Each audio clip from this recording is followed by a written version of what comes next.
Hi, Gordon here with another edition of the Unscripted Series. And this week I'm going to talk about innovation. And usually when I script these in my head, I have a point that I want to make or an outline that where I've organized my thoughts. This week, not as much that way. I guess I was thinking I got my iPhone 5 not long ago and got iOS 7 on it. By the time this video's out, we'll probably have iPhone 9s and iOS 12.10. But I was thinking about the iPhone and how it was just this incredibly innovative device, nothing else like it when it came out. And then not too long after that, within a period of a few years, Google releases the Android operating system, and all of a sudden, there are Android devices that have leapfrogged the iPhone and are viewed as more innovative. It's a fascinating thing to me. Why does a company have trouble? And in fact, in the technology world, I would say it is proven virtually impossible for a company to stay on top. That isn't to say they don't fall and then get back on top, but to consistently stay on top. And, I think the reason is, I look at it in my little microcosm of a world where my parents each own iPhones. My dad's, I think, is an iPhone 3, and I know his iOS is old. His hardware is so old he can't put on iOS 7, but he doesn't want to. My mom has a newer one. She's got an iPhone 4. She upgraded it to iOS 7, but doesn't like it. The font is a little bit thin for her. Whereas, Shar just got the iPhone 5S and the fingerprint recognition. So what does this say? That once you have a product and it's out there, then you've been successful.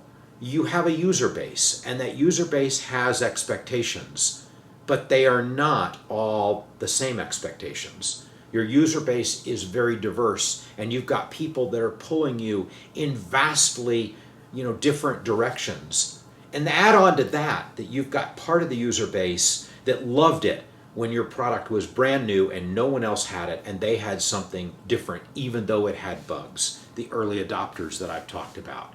And so those people all pull you in different directions. And, as a company developing technology, you've got to decide, where am I going to go? And I think companies naturally try to please everyone. Well, that's a death knell right there.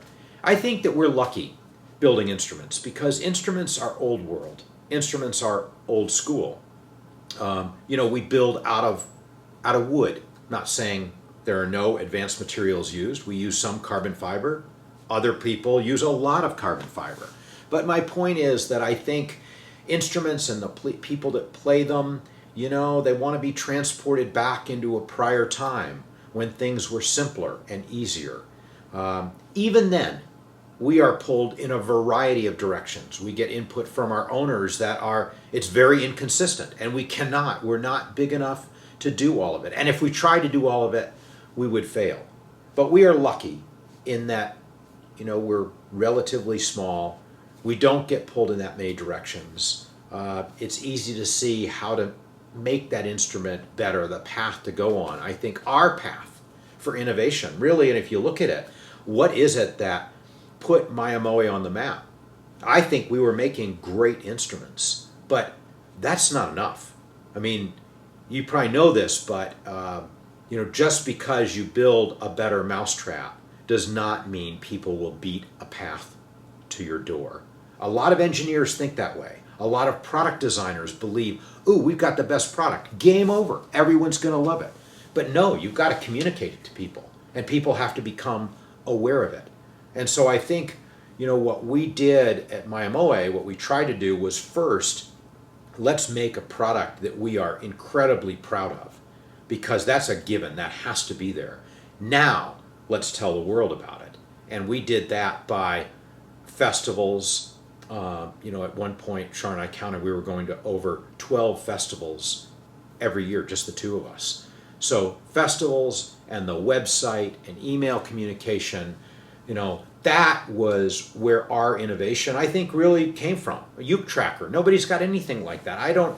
You might find some other companies, non instrument companies, that have something like it. I haven't searched that hard, but I think we were pretty innovative with uke tracker and with our relationship with you enthusiasts. And I think when people look back at Myamoe, that is where they will see, the true innovation. People made great instruments before, and if ours are viewed as great, I hope they are. But what they hadn't done was that method of connecting kind of one-on-one with owners. And so as we look forward, I think that we have to continue to be on the leading edge.